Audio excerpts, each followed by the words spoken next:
गोपेश गोपीनाथ राधा कांत नमस्ते गौरांगी राधे वृंदावनेश्वरी देवी नमामि हरिप्रिय श्री कृष्ण चैतन्य प्रभु नित्यानंद श्री अद्वैत गदाधर श्रीवासादि गौर भक्तवृंद हरे कृष्ण कृष्ण कृष्ण हरे हरे हरे राम राम राम हरे हरे। ओम विष्णु पदाय कृष्ण पृष्ठाय भूतले श्रीमते नमस्तनाय वाकुचेतनाय नमस्ते मधुसूदनाय भक्ति पाद प्रियंते दुर्लभ पुष्प भक्ति मूर्ति सर्वदाय। हरे कृष्णा कृष्ण कृष्ण कृष्ण हरे हरे हरे राम आश्लिष्यवापाद्रतं विनष्टो मां मद्दर्शन मर्मराहत करोतु वा यथा तथा वा विद्याधुलं पटो मत्प्राणस्तु सर्वनपरो। इस श्लोक में महाप्रभु चैतन्य राधा भाव आविष्ट कर कह रहे हैं कि कृष्ण मेरे साथ कुछ भी करे, भगवान मेरे साथ कुछ भी करे, मुझे अपनाए और अपना के फिर छोड़ दे। वास्तव में जीवन में जब भगवत शरणागति आने के बाद, जब आरंभिक अवस्था में, क्योंकि देखो कठिनाई दुख व्याधि ये जीवन का एक हिस्सा है। आप भक्ति करो न करो ये हिस्सा होने के कारण आपके पास तो आएंगे ही आने ही वाला। फिर कई लोग मुझे हमें कहते हैं कि फिर हम भक्ति क्यों करें, भक्ति करने से भी अगर ये न टले, ये दुख आ रहे हैं तो फिर भक्ति करने का फायदा क्या, भजन करने का फायदा क्या? कि अगर भजन और भक्ति करने से भी दुख नहीं जा रहे हैं हमारे जीवन से, तो फिर वो लोग अच्छे हैं जो भक्ति नहीं कर रहे। कम से कम उनको एक दुख तो है क्या कि न करके आ रहे, हमको तो करके भी आ रहे, फिर हम यहाँ अपना टाइम क्यों लगाए, हम अपना यहाँ समय क्यों लगाए? शिरादे ये हो सकता है आरंभिक साधक की ये मानसिकता हो भी, लेकिन जब तक आप प्रमाणित गुरुजनों के सानिध्य में रह के भक्ति की शिक्षा नहीं लेते या उस भक्ति के उच्चतम पद को नहीं समझ पाते हो, तब तक ये सोच जीव की हो सकता है बनी रहे। लेकिन जब कोई व्यक्ति गुरुजनों का आश्रय लेके उनसे भक्ति की पद्धति सीखता है, तब एक सोच बदल जाती है। तब यहाँ धीरे धीरे उसकी सोच बनती जाती है उन गुरुजनों की कृपा से, जो यहाँ महाप्रभु कह रहे हैं कि अब भले वो अपना भले ना अपना। शिराले बोले फिर सेकंड स्टेज आ सकता है, दूसरा स्टेज।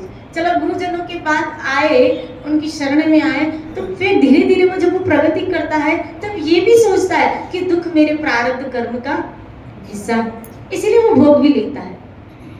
उस दुख में दुखी भी हो रहा है, प्रारब्ध कर्म के अनुसार सामने जब दुख आ रहा है तो दुख में दुखी भी हो रहा है। और ऐसे इंसान होने के नाते देखो इमोशंस रखते हैं हम सब, हम कोई जड़ तो नहीं है, चेतन स्वरूप होने के कारण जीव के अंदर इमोशंस तो है ही, और जब उस इमोशंस को ठेस लगती है तब उसको दुख भी चाहे सुख भी प्रैक्टिकली फील तो होता ही है। अब बच्चा सामने से जवाब देगा और कहे कि दुख नहीं हो रहा है, बहू अवॉइड कर रही है, कहे दुख नहीं हो रहा है, तभी तो हम लोगों को बोलते हो हमें आश्रम में रख लो। शिराले बोले हो रहा है, तभी तो कभी बोलते हो इससे अच्छा हम वृंदावन निकल जाए, हो रहा है तभी। इमोशंस रखते हैं तो होता है, तो फिर हम बोल भी देते हैं, लेकिन फिर धीरे धीरे अपने आप को समझाते हैं ठीक है ये मेरे प्रारब्ध कर्म हैं जो मुझे भोगने। और जब सत्संग सतत रखता है तब वहाँ ये सोच आती है कि यहीं रह के अपना कर्म का निवारण निपटारा कर ले दे के क्लियर कर लूँ, नहीं तो ये फिर पीछा करेंगे। तो इससे अच्छा है मैं ले दे के इन्हीं के बीच में भजन करके। अब वो भजन को इस कैटेगरी में नहीं लेता कि उससे उसका दुख निवारण, अपने कर्म को भोग रहा है लेकिन भजन को परमार्थिक समझते हुए अपना परमार्थ बनाता हुआ चलता है। और वास्तविकता की सोच भी यही है। भजन आपके जीवन का एक वो परमार्थिक हिस्सा है जिससे आपके परलोक जाने की बिल्कुल एक्यूरेट तैयारी बनती है। आपके लिए वो मकाम, आपके लिए वो घर, हमारे लिए वो स्थान बन जाता है ऊपर, जिससे भगवान हमको अपने साथ रखने के लिए राजी हो जाते हैं, तैयार हो जाते हैं। श्री राधे बोलिए। लेकिन उसके लिए भजन करना बहुत जरूरी, नाम जप करना बहुत जरूरी। अब ये जब सोच आती है जीव की, लेकिन जब अब और आगे जब प्रगति करता है, यहाँ क्या हुआ, दुख का असर हुआ, लेकिन जब और आगे प्रगति करता है तब दुख का असर होना भी बंद हो जाता है आपके घर। हाँ, दुख का असर होना भी बंद हो जाता है। जहर मिल रहा है मीरा को, लेकिन असर ही नहीं हुआ। प्रहलाद को फेंका जा रहा है, लेकिन असर ही नहीं हुआ। सांपों के बीच में डाल दिया, लेकिन असर ही नहीं हुआ। एक वक्त ऐसा आता है कि असर ही नहीं होता दुख का। और ये बहुत उच्चतम अवस्था है भक्ति की, कि जब दुख आ रहा है लेकिन उसका फर्क ही हमको ये तब होता है जब एक जगह आप पूरे तल्लीन होते जाते हो, और वो है भगवत भावना। और जब भगवत चेतना में हम तल्लीन होते जाते हैं, वहाँ मान अपमान सब नगर, और हमें उल्टा हंसी आती है जब कोई सामने से बोलता है ना, कोई टॉन्ट कर देता है, कोई ऐसे अपशब्द बोल देता है, तब उस वक्त मुंह से आप कुछ, लेकिन अंदर में एक हंसी आती है। दुख नहीं होता, एक हंसी आती है कि क्या हो रहा है। राधे बोली, ये तो कुछ भी, उसको कहता है इसको तो ज्यादा बोलना चाहिए मेरे लिए। जैसे माधवदास जी ने कहा कि देखा, इसने तो और कम मेरे लिए शब्द बोले, मैं तो इससे ज्यादा अधिक हूं। कम मेरे लिए, आपने जो मेरे लिए बोला ना वो बहुत कम बोला, मैं इससे थोड़ा अधिक हूँ। अभी तक आपको मेरी पहचान वास्तविकता में हुई। कितना डाउन टू अर्थ वक्त हो जाता है, कितना डाउन टू अर्थ। और प्रैक्टिकल जब आपके जीवन में ये बातें आती जाएंगी, तब आप अपनी स्थिति की पहचान करते हुए चलोगे। ऐसे ही नहीं ये तो खाली बातें कही जा रही, यहाँ बताई जा रही कि ये भी स्थितियां हैं, लेकिन जब हमारे जीवन में घटती है और इस चीज का असर न हो, तब हमारा प्लेटफॉर्म हमको पता चलता है कि हम कहाँ पे हैं, किस तरह पे। ये तो कोर्स है, आपको सिखाया जा रहा है, देखो ये भी है, ये भी है, ये भी है, ये भी है, ये भी है, ऐसा भी होता है। अब आप किस नंबर पे हो वो आप चेक करिए, किस नंबर पे है वो हमें चेक करना है।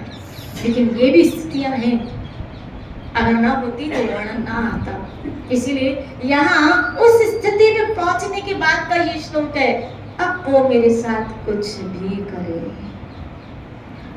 यहाँ तक का क्या, आश्लेष्य व पाद्रतम पिनस्तु मां मत दर्शन मराहत करो तू, मेरा आलिंगन करे, मुझे छोड़ दे, मुझे दर्शन दे और मुझे त्याग दे। जैसे सखियों ने कहा राधा रानी से कि आप अवॉइड करो उसको, हालांकि कृष्ण क्या रहे थे, परीक्षा। तो सखियों ने कहा आप भी कृष्ण को अवॉइड करो। श्री राधा बोली, जैसे कभी कभी कई लोग हमें पूछते हैं, कई लोग कहते हैं क्या कि भगवान सुन भी रहा है क्या हमारी, लगता है हमारे मामले में वो आंखें और कान सब बंद करके बैठा है, वो हमारी सुनता है क्या। हम तो आप कहते हो आप उसकी सुनो, वो आपकी सुनोगे, हम कितनी सुनते हैं उसकी। श्री राधे बोली, बोलो ना श्री राधे, हम कितनी सुनते हैं, लेकिन वो तो हमारी, यहाँ देखो श्लोक, भले वो हमारी न सुने, यहाँ तक कि महाप्रभु जी भले वो लंपट बन जाए। लंपट समझते हो, जबकि हमें सामने वाले के चरित्र का पता भी चले कि ये ऐसा है, उसके पश्चात भी आपका प्यार उसके प्रति दिनों दिन बढ़ता ही जाए, कम नहीं लेकिन दिनों दिन।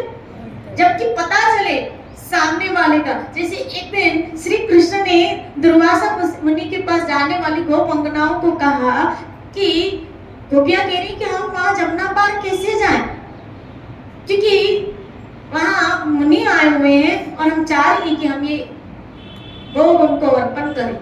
तो कहा कृष्ण ने, इन जमुना को कहना कि कृष्ण अगर बाल ब्रह्मचारी है तो रास्ता दे दे, और सबके मुंह से हंसी निकल गई, सबके मुंह से हंसी निकल गई कि ये बाल ब्रह्मचारी, जबकि वो सब जानती थी। श्री राधे बोली, लेकिन किसी के मन में तनिक मात्र भी कोई शंका नहीं थी।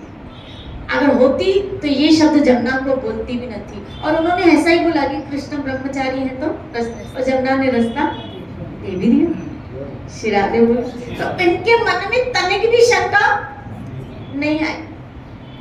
पता होने के बाद भी प्यार किसको कहते हैं कि सामने वाले के गुण अवगुणों को स्वीकार करते, जैसे माँ अपने बच्चे के पोटे आदि सबको स्वीकार करते हुए उसकी सेवा करती है। आप हमें वो स्वीकार हमारे गुणों के साथ कर रहे हैं। इसी तरह परमात्मा भी जीव को आप देखो, कृष्ण ने कितनी दयालु है, कितनी दयालु है। गीता में कहा, तुम कितने भी पाप से युक्त हो, मेरी शरण में आ जाओ, मैं तुम्हें धर्मात्मा बना लूंगा। यानी कौन ऐसा बंदा है भगवान के अतिरिक्त जो हमें अपने पापों के साथ स्वीकार करे। यहाँ तो निर्दोष बना देखा जाता है, जहाँ पता चलता है समाज को कि हमारे अंदर ये त्रुटि है, वो आपको त्यागते देर नहीं करेंगे, जबकि हो सकता है वो चीज आपके अंदर ना हो। हमारी अरे जो और छोड़ो, मेरे विषय खाली कुछ ह्यूमर सुने और पता चल जाए, किसी सत्य के विषय ह्यूमर चलता पता चलता है, मीडिया उसको कितना फॉरवर्ड ब्रॉडकास्ट कर देती है, और हमारी नजर में उस सत्य के प्रति, अरे उस सत्य के प्रति क्या, पूरे संत समाज के प्रति उंगलियां उठ जाती, पूरे संत समाज के प्रति उंगलियां उठ जाती कि सब ऐसे ही है, पैसा कमाने के धंधे हैं। श्री राधे बोले, हो सकता है कि आप एक नहीं, हम उन संतों से अभी तक टकराए ही नहीं जो हमारा परमार्थ के लिए सोचे। श्री राधे बोलिए, बोलो ना श्री राधे। हालांकि एक्चुअल हमारा धर्म ही है, कल वही रामायण में निकला ना, प्रभु श्री राम सिखा रहे, अपने चरित्र से सिखा रहे, क्योंकि राम, प्रभु श्री राम का चरित्र सिर्फ मानव बन के सिखाने के लिए। जब भगवान श्री राम विश्वामित्र के साथ जा रहे हैं, आप देखो अहिल्या का उद्धार करते हुए, तब अहिल्या का उद्धार करते विश्वामित्र के साथ जब जा रहे हैं तो वहां भागीरथी गंगा, जब गंगा के दर्शन किए प्रभु श्री राम ने, तो पहला काम क्या हुआ है, देखो 3 चीजें वहां हुई, 3 चीजें, और ये राम ने करके दिखाया, आचरण करके दिखाया। प्रभु श्री राम ने आचरण करके दिखाया, आचरण करके हमको समझाया। पहला काम क्या, कि हालांकि वशिष्ठ जी के यहाँ ठाकुर रहते हुए समस्त वेद पुराण शास्त्र सबका अध्ययन किया है, तो मुझे लगता है जिन्होंने वेद पुराण शास्त्र आदि पढ़े होंगे उनको क्या गंगा कैसे प्रकट हुई, और वो भी ये तो साक्षात नारायण थे। चलो मानव बन के लीला कर रहे हैं, तो जो गुरुजनों के संपर्क में इतने वर्षों से 5 वर्ष से लगभग भगवान किशोर अवस्था की अवस्था तक वहां रहे हैं, ये नहीं पता चला होगा कि गंगा कैसे प्रकट हुई, नहीं पता होगा। आज हम 5-6 सालों से सत्संग सुन रहे हैं तो ही हमें पता चला, और हम खुद ही किसी को बता देते हैं। श्री राधे बोली, बोलो ना श्री राधे। लेकिन कर क्या रहे कि जब विश्वामित्र गंगा का बखान कर रहे हैं और कहा कि तुम्हारे वंशजों में से राजा भगीरथी महाराज ने इस गंगा को, ठाकुर कह रहे हैं आप विस्तार से हम इस कथा का वर्णन, और विश्वामित्र ने बिल्कुल विस्तार से, इसका मतलब है पहले तो प्रभु श्री राम एक बात समझा रहे, किसी तीर्थ में जाओ तो पहले उसका महात्मा सुनो, जब तक इम्पोर्टेंस नहीं समझोगे आप उस तीर्थ की कदर नहीं करोगे। दूसरा, किसी साधु से सुनो। तीसरा, जाओ भी तो किसी साधु के साथ। श्री राधे बोलिए। तो पहले उन्होंने तीर्थ में जाने से पहले तीर्थ का महत्व सुना, इम्पोर्टेंस सुना। दूसरा, फिर प्रभु श्री राम ने क्या किया, गंगा स्नान किया। फिर क्या किया, गंगा स्नान किया। इसका मतलब है वहां जाने के बाद आप उसको अपनाओ नहीं तो आपका वहां जाना भी, मैं कोई हरिद्वार गया और गंगा स्नान करे, श्री राधे बोले पूरा इतनी धूप थी, कैसे निकलते, कमरे में से निकले ही नहीं, एसी रूम में से इच्छा ही नहीं हो रही थी निकलने की, हम निकले ही नहीं। श्री राधे बोले और कभी कभी तो हरिद्वार में भी, कभी कभी तो गंगा में भी स्विमिंग आदि का ही एंजॉय करने के पर्पज से ही कई लोग गर्मियों में जाते हैं कि चलो ठंडा पानी भी मिल जाएगा, गंगा स्नान का लाभ भी मिल जाएगा और घूमने का घूमना भी हो जाएगा। तीर्थ के महत्व से ये भगवान के चरणों का जल है, मेरे गोविंद के चरणों का जल है। श्री राधे। तो दूसरा भगवान ने क्या किया, वहां जाके फिर उसका सेवन करना, पहले महत्व सुनना, फिर वहां जाके उसका सेवन करना। तीसरा प्रभु ने क्या किया, वही दान किया, दान किया है प्रभु। श्री राधे बोले तो तीसरा ठाकुर ने यही हमको समझाया, क्या ऐसे पवित्र स्थानों में पवित्र संतों के आगे हमें दान का संकल्प भी, इससे आपके मन की शुद्धि, तन की शुद्धि और धन की शुद्धि।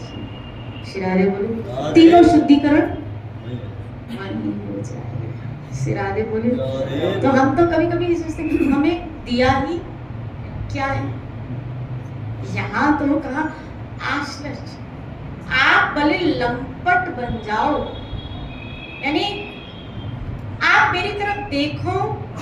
हालांकि इसका कृष्णदास कविराज गोस्वामी महाराज कह रहे हैं कि इस श्लोक का इतना विस्तार है कि मैं एक पूरी चैतन्य चरितामृत लिख सकता हूँ। इन्होंने यहाँ कि इस श्लोक का इतना विस्तार है कि ये पूरी चैतन्य चरितामृत, ये आप बोला इस श्लोक का इतना विस्तार है, लेकिन मैं संक्षिप्त में इसका वर्णन कर रहा हूँ।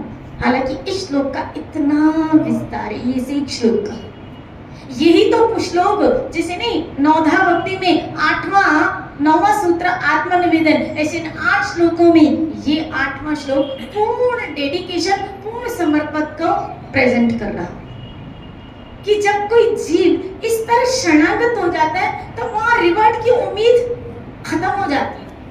भगवान से भी हमको कुछ नहीं चाहिए, उनके दर्शन भी नहीं चाहिए। यहाँ तो छोड़ो, लौकिक चीजें तो छोड़ो, लौकिक वस्तुएं तो छोड़ो कि ये हमारे अनुसार हो जाए, ये ऐसा हो जाए, ये ऐसा। मैं स्कूल में पढ़ा हूँ, प्रभु खाली पास करवा देना। श्री राधे बोले नौकरी में क्या दिया अपन ने, तो हमारा सिलेक्शन करवा देना। श्री राधे बोले हमारा ये करवा देना, हमारा ये करवा देना, हमारा ये करवा देना, हमारा ये करवा देना, हमारा ये करवा देना, हमारा ये। एक है जो हमारा ये करवा देना कह रहा है, और एक भक्त है जो हम आपके लिए क्या करें। हम उनसे काम ले रहे हैं और कुछ वक्त उनके लिए काम करते हैं, और मुझे लगता है कि अब हमें उस कैटेगरी में आ जाना चाहिए कि क्या उनसे काम लेने के बजाय अब उसके लिए काम करो। बहुत उससे हमने काम ले लिया, हमारा ये, और अभी तक हमारा ये प्लॉट ले लिया, मकान बन जाए बस, आपकी कृपा से प्रभु कर लेना। बैठा हूँ मैं, बैठा हूँ। श्री राधे बोलो ना, श्री राधे हो जाएगा तेरा काम, ये हो रहा है, ये हो जाए, ये हो जाए, ये हो जाए, हो उसकी कृपा से, सब उसकी कृपा से, सब उसकी कृपा से। श्री राधे बोले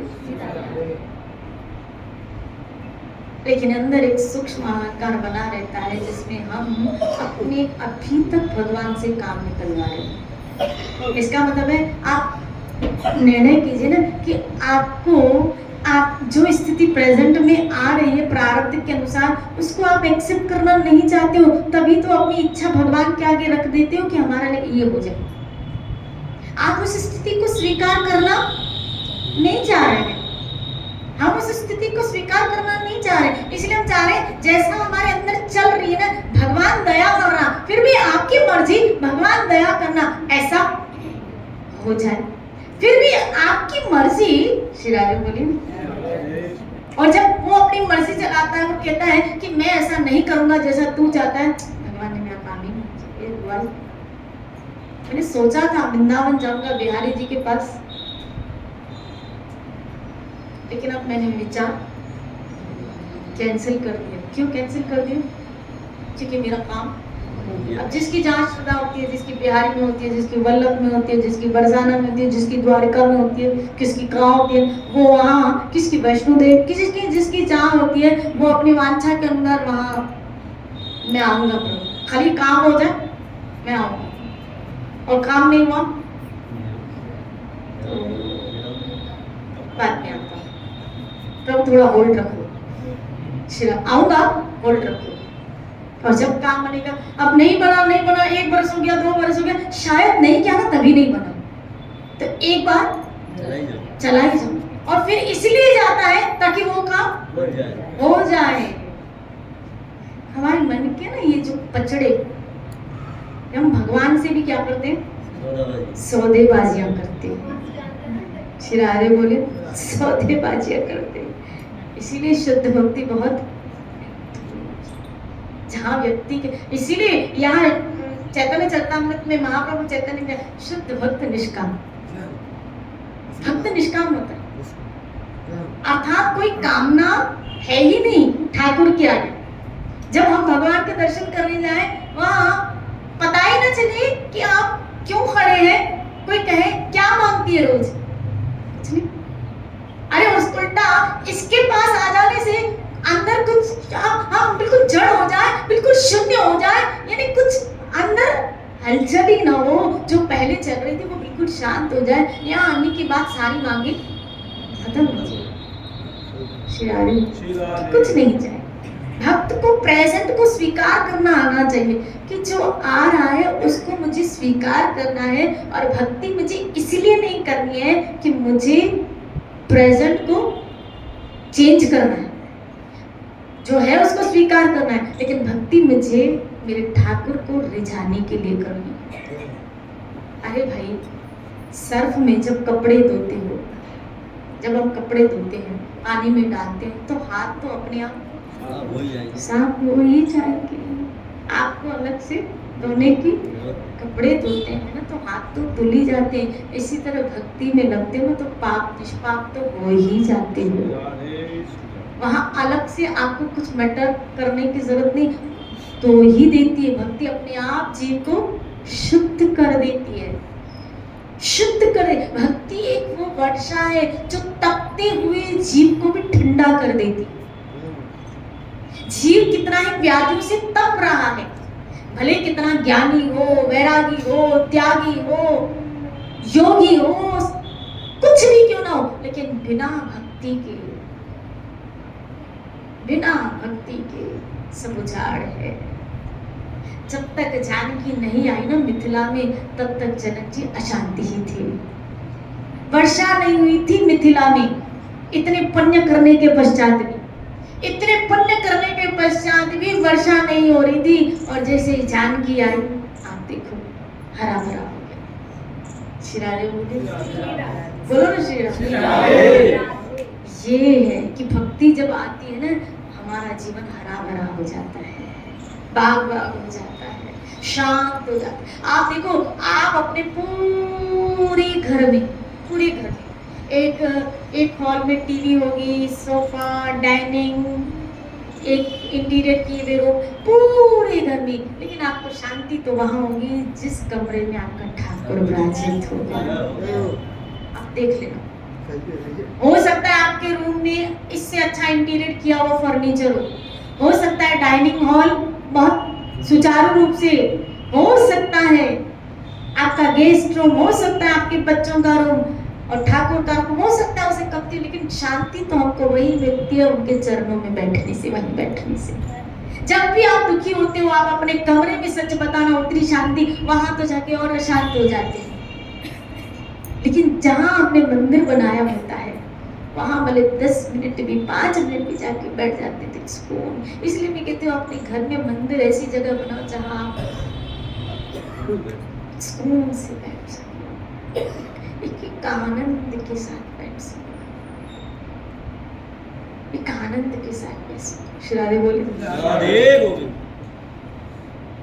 जहाँ न किसी का लेना न किसी का, जब कभी आपका मन, क्योंकि इंसान है ना, मन कभी हलचल तो चले, इर्द गिर्द जो लोग हैं वो कभी कभी हिला भी, तो ऐसी जगह मुझे भले हॉल में अच्छी चीज है, लेकिन मुझे ऐसा लगता है हॉल की भी जगह भगवान का मंदिर ऐसी जगह होना चाहिए कि जब जहाँ शोर ना हो, खातिक जगह हो।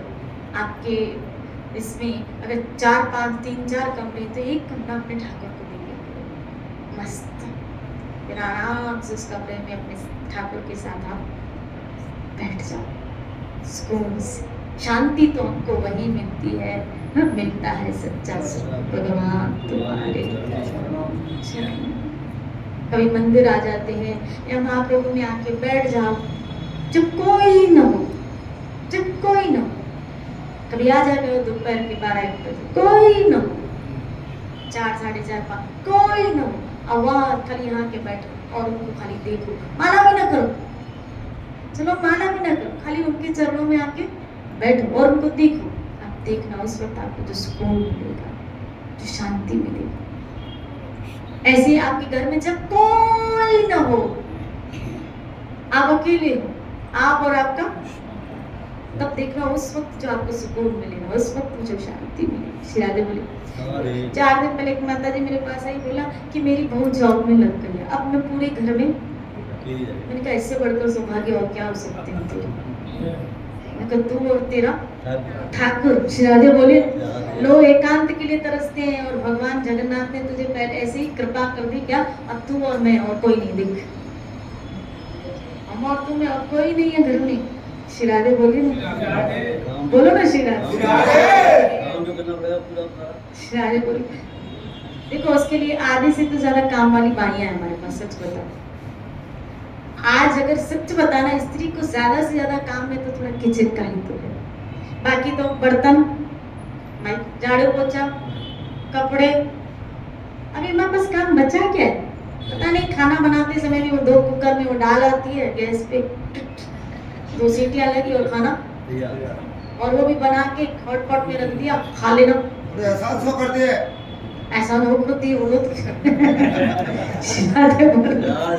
बोलो ना श्री राधे, बोलो ना श्री राधे।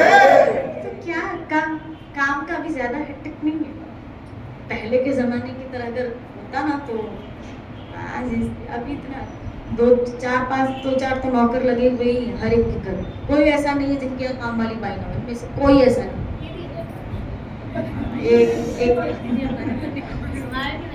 लेकिन आपके घर में फिर खून पीने वाले लोग नहीं होंगे। श्री राधे बोले, बोलो ना श्री राधे।